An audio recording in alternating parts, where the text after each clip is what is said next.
Hello hello students. अभी तक हमने आपको कार्बोहाइड्रेट चैप्टर में मोनोसेकेराइड के बारे में बताया था। उसमें ग्लूकोज व फ्रक्टोज की रिएक्शंस व ग्लूकोज का स्ट्रक्चर डिटरमिन किया था, अर्थात संरचना का निर्धारण किया था। आज हम डाइसेकेराइड का अध्ययन करेंगे, लेकिन उससे पहले हम आपको ग्लूकोज व फ्रक्टोज के स्ट्रक्चर को वापस बताना चाहेंगे, जिससे रिवाइव हो जाए। रीकैप के रूप में आपको पता है कि ग्लूकोज रिंग स्ट्रक्चर के रूप में रहता है, जिसके कारण वह अल्फा व बीटा ग्लूकोज के रूप में रहता है। क्यों? क्योंकि C1 कार्बन से एक रिंग फॉर्मेशन होती है और C1 कार्बन इससे असममित हो जाता है, जिसके कारण अल्फा, जिसमें कि H लेफ्ट साइड में और OH राइट साइड में होता है। यहाँ राइट नहीं ऊपर दिखाया है। आप यदि रिंग को ऊपर करके ऐसे दिखा दें तो OH को आप राइट साइड में लिख सकते हैं, और बीटा में OH लेफ्ट साइड में होता है। ये इसका फिशर प्रोजेक्शन फॉर्मूली है। इससे हम हॉवर्थ फॉर्मूला इस तरह से बना सकते हैं। हॉवर्थ फॉर्मूला भी 6 मेंबर्ड रिंग होती है, जिसे हम पायरेन रिंग कहते हैं। तो C1 कार्बन ये है, इसमें H लेफ्ट में OH राइट में है, तो हम H ऊपर और OH नीचे लिखेंगे। C2 कार्बन पर भी सीधा है, इसलिए H ऊपर OH नीचे। थर्ड कार्बन पर ग्लूकोज में, फ्रक्टोज में, गैलेक्टोज में ये रिवर्स होता है, अतः थर्ड कार्बन में OH ऊपर और H नीचे लिखा जाएगा। फोर्थ कार्बन सीधा है, इसलिए H ऊपर OH नीचे। और ये फिफ्थ कार्बन है, जिसमें H इधर और CH2OH इधर है। ये हमेशा इस तरह से लिखा जाता है, CH2OH ऊपर और H नीचे। बीटा ग्लूकोज में क्या होगा? बीटा में C1 पर OH लेफ्ट साइड में है, अतः OH ऊपर लिखा जाएगा और H नीचे लिखा जाएगा। तो ये है अल्फा डी ग्लूकोपाइरेनोज और ये है बीटा डी ग्लूकोपाइरेनोज। अब हम आते हैं फ्रक्टोज पर। फ्रक्टोज में कीटोनिक ग्रुप सेकंड पोजीशन पर होता है। अब कीटोनिक ग्रुप सेकंड पोजीशन पर होता है तो उसी से रिंग बनेगी।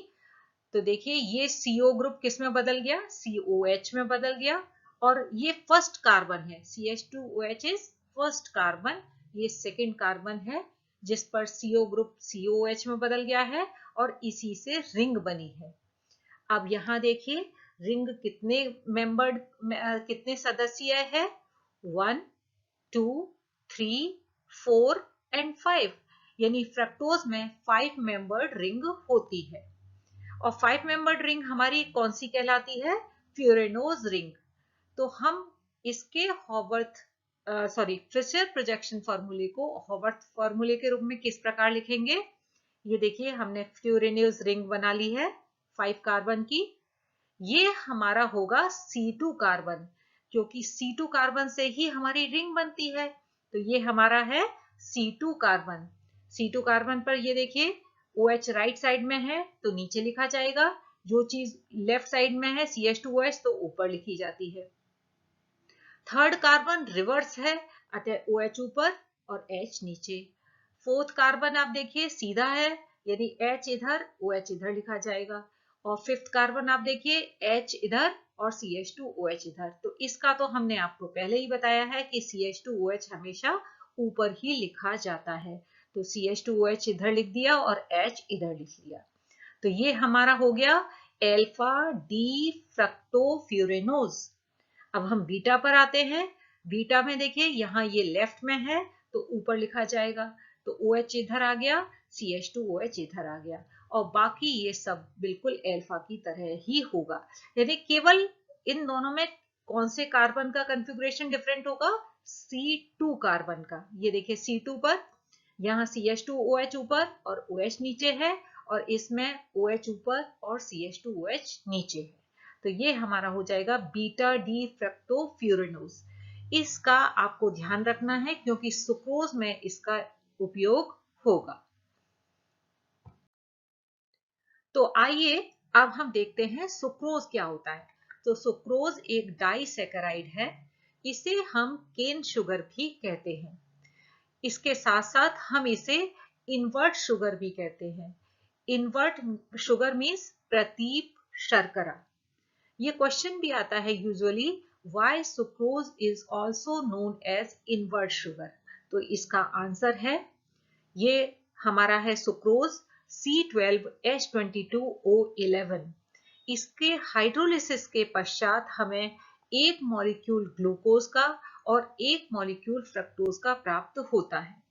सुक्रोज का स्पेसिफिक रोटेशन प्लस 66.5 डिग्री होता है। ग्लूकोज का स्पेसिफिक रोटेशन हम पहले बता चुके हैं, प्लस 52.5 होता है। और फ्रक्टोज का स्पेसिफिक रोटेशन माइनस 92 डिग्री होता है। बच्चों, हम ये बताना चाहेंगे कि यहाँ पर हमने अल्फा ग्लूकोज और बीटा ग्लूकोज का अलग अलग नहीं लिया, क्योंकि अल्फा का प्लस 110 होता है और बीटा का 19 होता है। हमने ये जो स्पेसिफिक रोटेशन है इक्विलिब्रियम मिक्सचर का लिया है, सभी में ये इक्विलिब्रियम मिक्सचर का लिया है। तो आप देखिए कि सुक्रोज का पहले था प्लस 66.5। अब जो हाइड्रोलिसिस के पश्चात विलियन में ग्लूकोज भी बन गया और फ्रक्टोज भी बन गया। ग्लूकोज का प्लस 52.5 है और फ्रक्टोज का माइनस 92 है। इन दोनों को जोड़िए तो दोनों का कुल मिलाकर जो स्पेसिफिक रोटेशन कैसा हो जाएगा, माइनस माइनस में रहेगा। तो जो सुक्रोज हाइड्रोलिसिस से पहले डेक्स्ट्रो रोटेटरी था, लेकिन उसी का सॉल्यूशन हाइड्रोलिसिस के पश्चात लीवो रोटेटरी हो जाता है। इसलिए हम कहते हैं कि जो ऑप्टिकल रोटेशन हो गया, यानी वह चेंज हो गया, इन्वर्ट हो गया। यानी after hydrolysis the direction of specific rotation gets inverted. So this phenomenon is known as inversion of cane sugar, and so sucrose is also known as invert sugar. इसीलिए सुक्रोज को प्रतीप शर्करा कहा जाता है। अब हम डाइसैकेराइड लेते हैं, जिसमें सबसे पहला है सुक्रोज। डाइसैकेराइड के स्ट्रक्चर को जानने से पहले हम तीन बातों का ध्यान रखेंगे। पहले तो यह किन किन मोनोसैकेराइड यूनिट से बना हुआ है, जैसे सुक्रोज अल्फा ग्लूकोज तथा बीटा फ्रक्टोज से मिलकर बना हुआ होता है। दूसरा, हम ये देखेंगे कि इसमें लिंकेज कौन सा होता है, यानी इसमें C1 व C2 लिंकेज होता है, यानी ग्लूकोज का C1 कार्बन और फ्रक्टोज का C2 कार्बन आपस में जुड़ेगा। तीसरी बात हम ये देखेंगे कि यह रिड्यूसिंग शुगर है या नॉन रिड्यूसिंग शुगर है।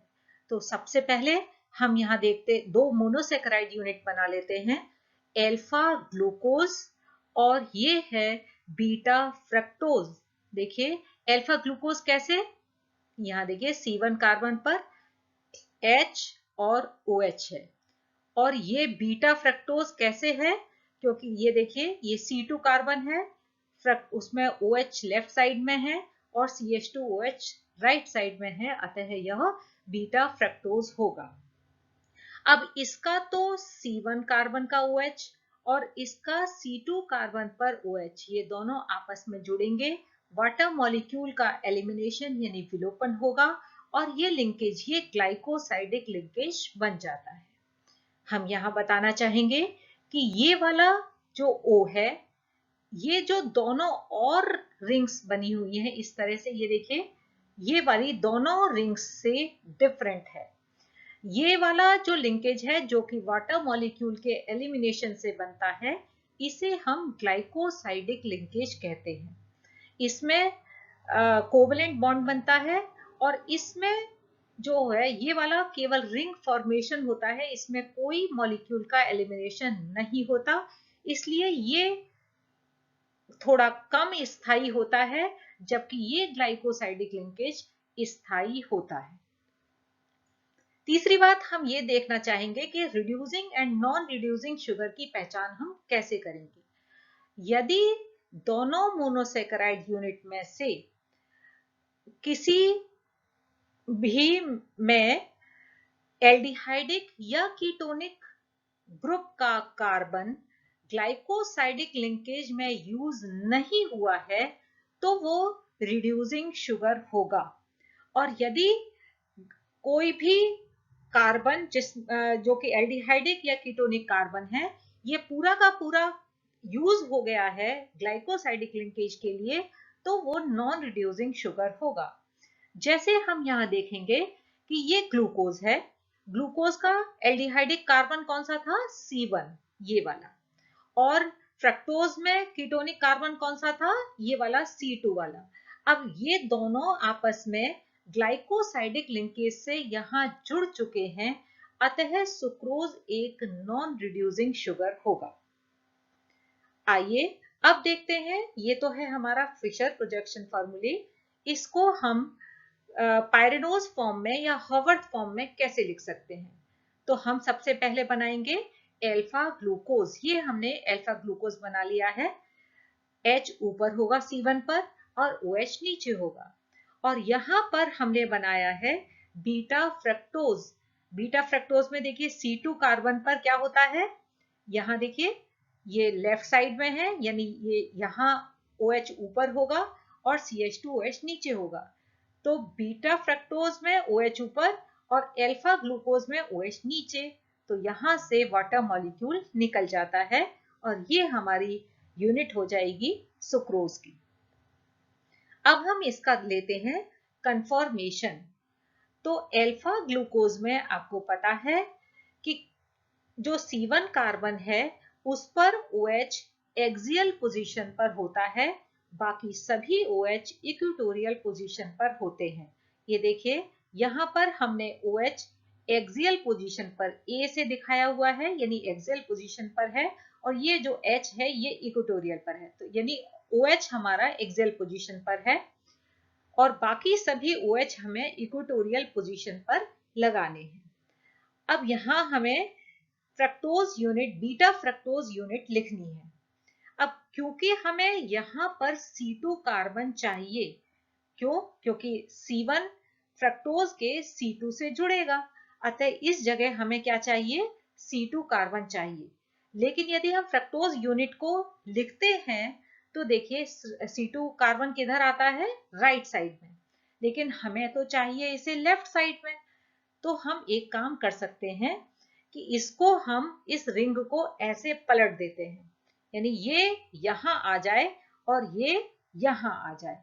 ऐसा होने में सभी जुड़े हुए कार्बन जो ऊपर होते हैं उन्हें नीचे लिखा जाता है और जो नीचे होते हैं वो उन्हें ऊपर लिखा जाता है। ये देखिए कैसे, इसमें नंबरिंग कैसे है, 1 2 3 4 5 एंड 6। अब हमने क्या कर दिया, इस 2 को कहां ले आए हम, यहां पर। तो अब नंबरिंग कैसे हो गई, 1 2 3 4 5 एंड 6। लेकिन इसमें क्या होगा, देखिए 2 पर देखिए आप, यहां OH ऊपर था लेकिन CH2OH नीचे था, तो यहां हम क्या कर देंगे, उल्टा कर देंगे, CH2OH ऊपर और OH नीचे। अब देखिए थर्ड पे देखिए, यहाँ पर OH ऊपर था, H नीचे था, तो हम यहाँ थर्ड पे क्या करेंगे, H ऊपर OH नीचे। यहाँ फोर्थ पर देखिए H ऊपर OH नीचे था, यहाँ क्या करेंगे, OH ऊपर कर देंगे, H नीचे कर देंगे। यहाँ फिफ्थ पे देखिए CH2OH ऊपर था, H नीचे था, तो यहाँ हम H ऊपर CH2OH नीचे कर देंगे। यानी हम इस तरह से इस C2 कार्बन को हम उठा के कहाँ ले आए, इस साइड में। अब हम इसको यहां से आप देखिए बिल्कुल ये लिखा हुआ है कि हम इस तरह से यहां पर जोड़ सकते हैं।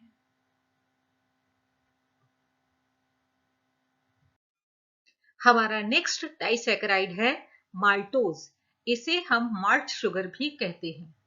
इससे लिए इसके स्ट्रक्चर को जानने से पहले हम 3 बातें ध्यान रखेंगे।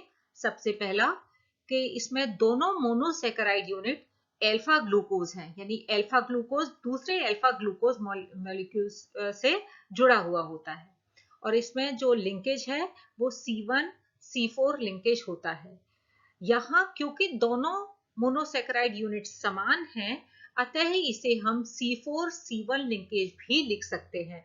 यदि डिफरेंट होती तो हमें ध्यान रखना पड़ता कि किसका C1 कार्बन जुड़ रहा है और किसका C2। और तीसरी बात है कि यह एक रिड्यूसिंग शुगर है। तो सबसे पहले हम लिंकेज देखते हैं। ये अल्फा ग्लूकोज है, देखिए इसमें C1 पर H इधर OH इधर है, अतः अल्फा है, और ये भी अल्फा ग्लूकोज यूनिट है। तो इससे C4 का OH और इस अल्फा ग्लूकोज का C1 का OH आपस में मिलकर वाटर मॉलिक्यूल निकालते हैं और C4C1 लिंकेज बनाते हैं। ये वाला जो लिंकेज है यह ग्लाइकोसाइडिक लिंकेज कहलाता है। यह स्थायी होता है क्योंकि वाटर के रिमूवल के पश्चात कोवेलेंट बॉन्ड बना है। ये हम पहले भी बता चुके हैं कि इस वाली रिंग फॉर्मेशन से ये डिफरेंट होता है। ये वाला जो रिंग फॉर्मेशन है ये स्थायी नहीं होता। दूसरी बात यह है, हम रिड्यूसिंग शुगर को कैसे देखते हैं। यदि एल्डिहाइडिक ग्रुप वाला कार्बन या कीटोनिक ग्रुप वाला कार्बन यदि किसी भी मोनोसेकेराइड यूनिट का फ्री होगा, यानी ग्लाइकोसाइडिक लिंकेज में यूज नहीं हुआ होगा, तो वो रिड्यूसिंग शुगर होगा। जैसे इसमें हम देखें, देखिए इसमें ये C1 कार्बन ग्लाइकोसाइडिक लिंकेज में यूज नहीं हुआ है। इसमें कौन सा कार्बन यूज हुआ है? C4। इस वाली यूनिट का तो C1 कार्बन यूज हुआ है, लेकिन इसका मुक्त अवस्था में है, यानी ग्लाइकोसाइडिक लिंकेज में यूज नहीं हुआ है, अतः यह रिड्यूसिंग शुगर होगा। अब हम इस फिशर प्रोजेक्शन फॉर्मूले को इस तरह से लिख सकते हैं। इसमें हमने पहले भी बताया था कि जो सेकंड यूनिट है इसको यहाँ पर हम पहले लिखते हैं और जो फर्स्ट यूनिट है इसको हम बाद में लिखते हैं। ये पायरेनोज रिंग के रूप में हमने यहाँ लिखा है। अल्फा ग्लूकोज है, अतः H ऊपर OH नीचे होगा, और यहाँ पर ये C4 कार्बन से जुड़ेगा और C4 पर H ऊपर OH नीचे होता है, यानी दोनों OH नीचे होंगे तो यहाँ से वाटर मॉलिक्यूल का एलिमिनेशन हो जाएगा। अब हम आते हैं इसके कन्फॉर्मेशन पर। कन्फॉर्मेशन में जैसा कि हम पहले बता चुके हैं, अल्फा ग्लूकोज में केवल C1 कार्बन पर OH ग्रुप एक्सियल पोजीशन पर होता है, बाकी अन्य स्थानों पर यह इक्वेटोरियल पोजीशन पर होता है। तो हमने ये अल्फा ग्लूकोज बना लिया, ये एक और अल्फा ग्लूकोज बना लिया। इसमें देखिए यहाँ पर C1 पर हमने OH को एक्सियल पोजीशन पर लिखा है। अब देखिए ये C1 जो कार्बन है वो C4 से जुड़ रहा है, तो यहाँ तो OH C1 पर तो OH एक्सियल पोजीशन पर होगा, लेकिन ये जो C4 पर OH है ये इक्वेटोरियल पोजीशन पर होगा। इस तरह से यहाँ पर हमारा ग्लाइकोसाइडिक लिंकेज बनता है। अब हम लेंगे लैक्टोज या मिल्क शुगर। इसमें वही तीन बातें ध्यान रखते हैं कि यह बीटा ग्लूकोज व बीटा गैलेक्टोज से मिलकर बना होता है। इसमें लिंकेज C4C1 होता है। यहाँ हम इसको रिवर्स नहीं लिख सकते। माल्टोज में तो लिख सकते हैं, लेकिन यहाँ नहीं लिख सकते क्योंकि मोनोसेकेराइड यूनिट डिफरेंट है। यानी C4 हम पहले लिख रहे हैं, यानी ग्लूकोज के लिए लिख रहे हैं क्योंकि ऊपर हमने ग्लूकोज लिखा है, और C1 कार्बन होगा बीटा गैलेक्टोज का, और यह एक रिड्यूसिंग शुगर है। तो हम सबसे पहले यहाँ हमने बनाया बीटा ग्लूकोज। बीटा ग्लूकोज में C1 कार्बन पर ये रिवर्स होगा, थर्ड पर तो रिवर्स होता ही है।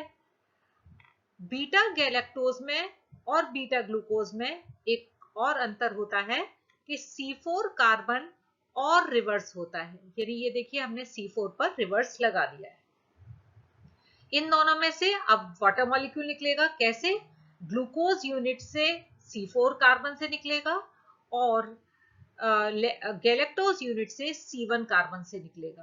तो यहाँ देखिए ये C4C1 लिंकेज हमने यहाँ पर दिखाया है। यहाँ सीधा बनाने के लिए हमने ग्लूकोज यूनिट पहले लिखी है और गैलेक्टोज यूनिट बाद में लिखी है।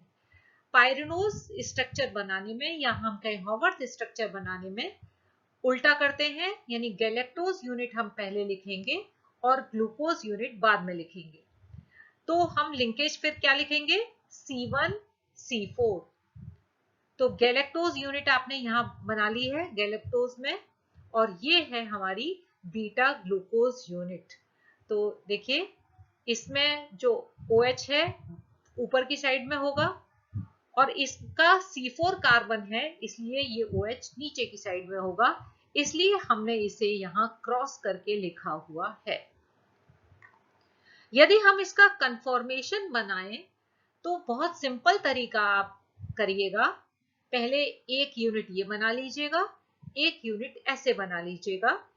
सभी में ग्लूकोज में सभी हेवियर ग्रुप आपको इक्वेटोरियल पोजीशन पर लगाने हैं।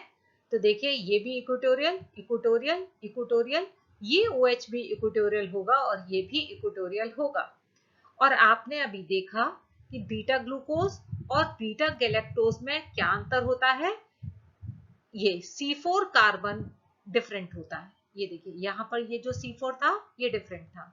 तो हम क्या करेंगे, यहां पर यदि हम इक्वेटोरियल पर लगाएंगे तो इस 4 कार्बन पर हम यहां पर एक्सियल पोजीशन पर लगाएंगे। लिंकेज कैसा हो रहा है, गैलेक्टोज का C1 कार्बन और ग्लूकोज का C4 कार्बन, इस तरह से यहां पर ये ग्लाइकोसाइडिक लिंकेज बनता है।